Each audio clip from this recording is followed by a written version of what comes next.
You and your friend go into Burlington, stealing coats or whatever you're stealing from them. Then you get in a car with a 1-year-old unrestrained. 2022 CR 8297, State of Texas versus Logan Armstrong. Can I have parties announced for the record for the state? Daniel Escobar for the state of Texas. Defense? Mike Latimer for the defense. And are you Miss Armstrong? All right, you're going to have to make sure you speak up. All right, you entered a plea on November 16th of no contest to evading arrest, detention with a vehicle. According to the plea bargaining agreement, punishments be assessed at 4 years. The state is opposed to your application. They're taking in consideration 2022 CR 8298. Have both parties had a chance to review the PSI report, state? Yes, Your Honor. Defense? Yes. All right, any objections to the PSI report, state? No, Your Honor. Defense? I'm going to need you all to be quiet in the box while we're on the record. Deputy, is there any way to move them to the other end, perhaps? All right, state, do you have any witnesses? No, Your Honor. Defense, any witnesses? Only the defendant. All right, can you raise your right hand? Do you solemnly swear or affirm the testimony you give will be the truth and nothing but the truth, so help you God? All right, you can lower your hand, state your name for the record. All right, defense? Yes, thank you, Your Honor. State, Ms. Armstrong, you understand that the judge has to make a very difficult decision today, whether or not to grant your applications for probation and or deferred adjudication or sentence you according to the state's recommendation. What did you want to tell the judge? I just wanted to tell the judge that I am trying to get my life together. I'm trying to better myself and my studies. I'm trying to use every avenue that's available to help me get back on track and be a better person. That I don't have to go out and commit any crimes and stuff like that. And Ms. Armstrong, two individuals submitted letters of support for you. Could you identify who those people are? Tanisha Daly is my caseworker at Austin Area Urban League and Kia. I'm sorry, you have to speak up. I can hear you. Tanisha Daly is my caseworker at Austin Area Urban League, and Kia Redmond is my. And the last time we were in court, you represented that you were anticipating getting a job. Have you secured a job? Yes. All right, is there a reason why everybody is whispering? I cannot hear. I can't either. So everyone in the box, I'm gonna need you to bring it down a notch. And everyone who's in front of me, speak up so I can hear. I'm thinking everybody wants me to be able to hear so I can make a ruling. Could you describe to the court what job you have secured? I work as a monitor in a homeless shelter in Austin. And how many days a week do you work? It's part-time, so only on the weekends right now. Is it full day weekends? You're anticipating working full-time eventually with this Yes. organization? Yeah. Well, you understand your criminal history is rather extensive, correct? Yes. And what can you explain to the judge in regards to what happened in your life that would cause you so many arrests, although there's only 6 convictions? But what happened in your life that would cause you to lead that sort of lifestyle? I was into running the streets, being loud. Now pass the witness. Okay. Ms. Armstrong, who else was in the car with you on the day of this offense? Tamara Satellite. Was there anyone else? Tamara Akins and Tamara's son. Okay. And so during this offense, whenever the police stopped him, he was unrestrained in the backseat, correct? Right. How old was he? He's 1. Okay, so I also wanted to go just briefly into your criminal history, just very briefly again. So you were placed on deferred adjudication back in 2020 for engaging in full offenders crime. Is that correct? Yeah. Okay. And that was actually revoked in 2022. Is that all correct? Yes. Pass it, John. I have nothing further, Your Honor. I have a question.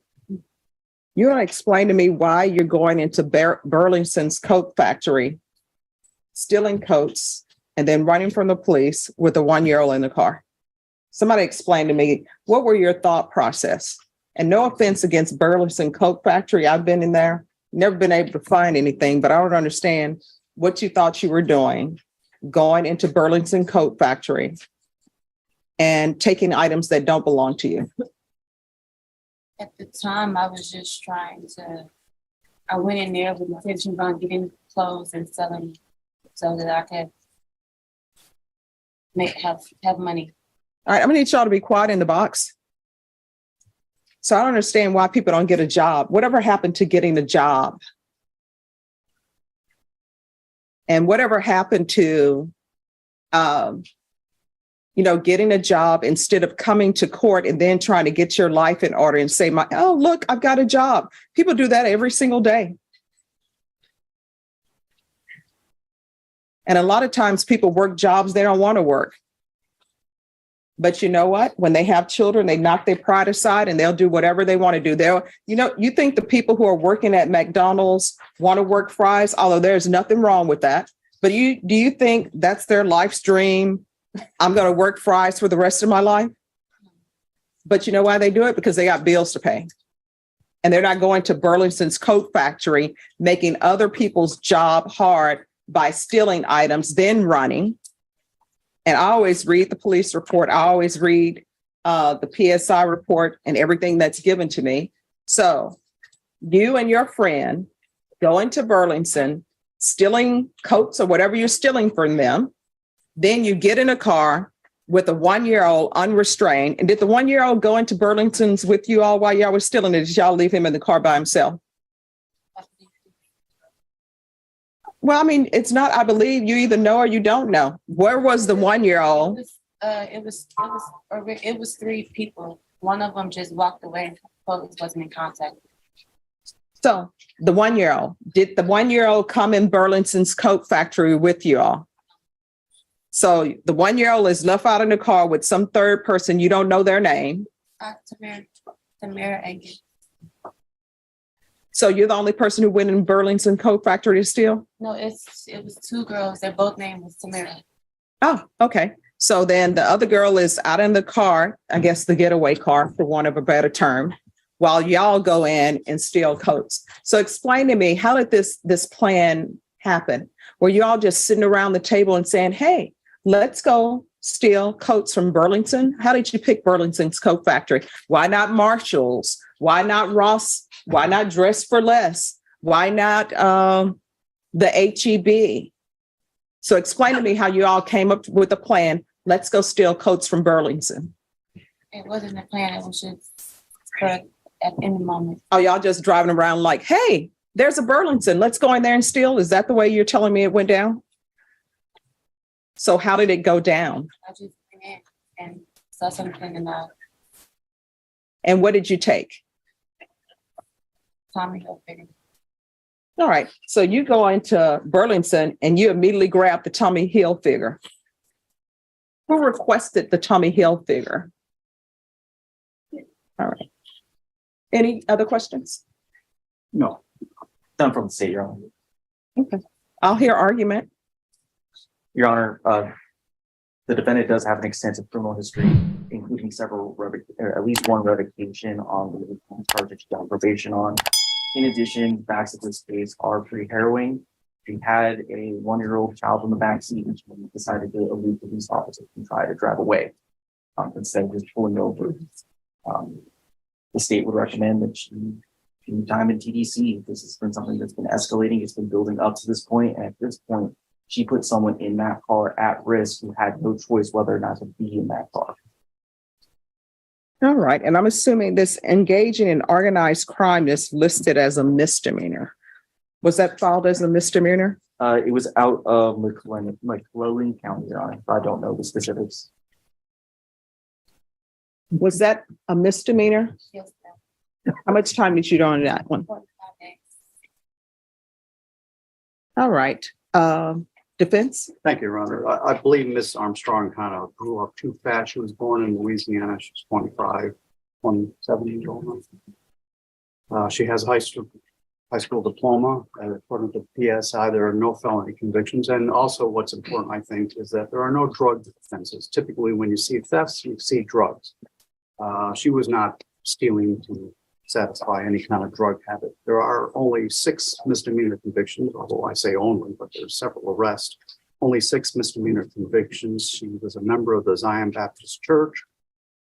She has 2 children. The father, one of the children who has no criminal history, was tragically shot and killed in 2017. So she was supporting that child. That's the oldest child. She does volunteer work at the home shelter.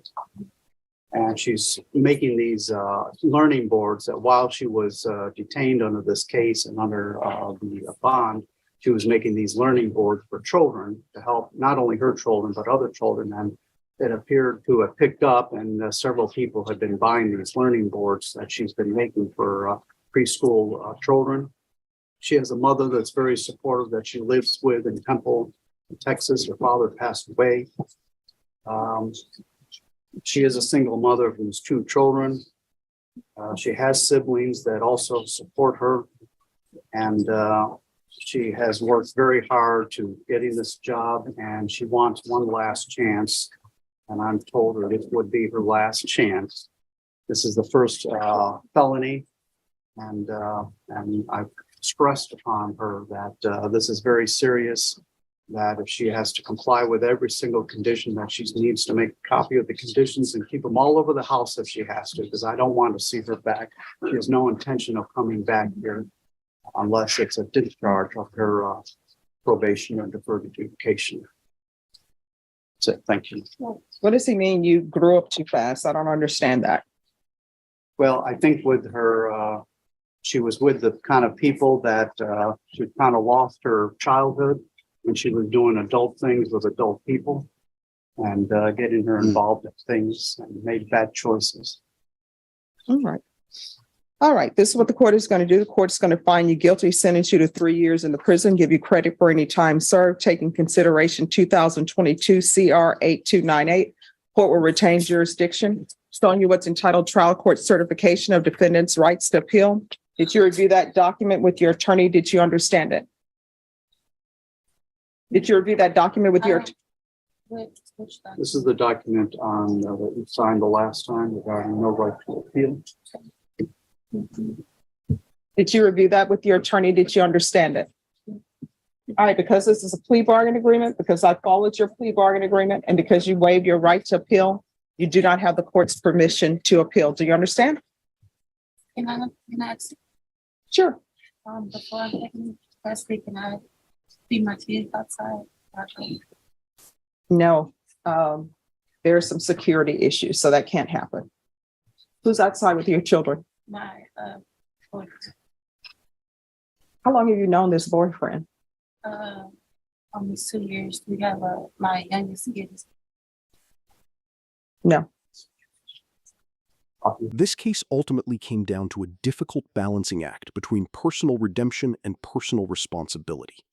Throughout the hearing, the defense presented a picture of a woman attempting to rebuild her life through employment, community support, and family involvement. They emphasized the absence of felony convictions, her efforts to provide for her children, and the progress she had reportedly made since her arrest. The prosecution, however, focused on a very different narrative.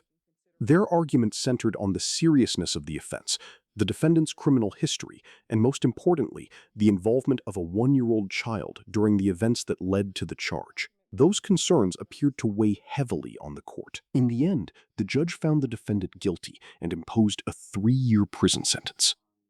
The ruling sends a clear message that while courts may recognize personal struggles and efforts toward improvement, they also expect individuals to take responsibility for choices that place others at risk. Cases like this remind us how sentencing decisions often involve competing values: accountability, rehabilitation, public safety, and second chances. There are rarely easy answers, which is why hearings like this continue to spark strong reactions from viewers. What do you think? Did the judge strike the right balance between punishment and rehabilitation, or should the defendant have received another opportunity through probation? If you found this case as shocking as we did, make sure to hit that like button, share your thoughts in the comments, and don't forget to subscribe for more jaw-dropping courtroom breakdowns.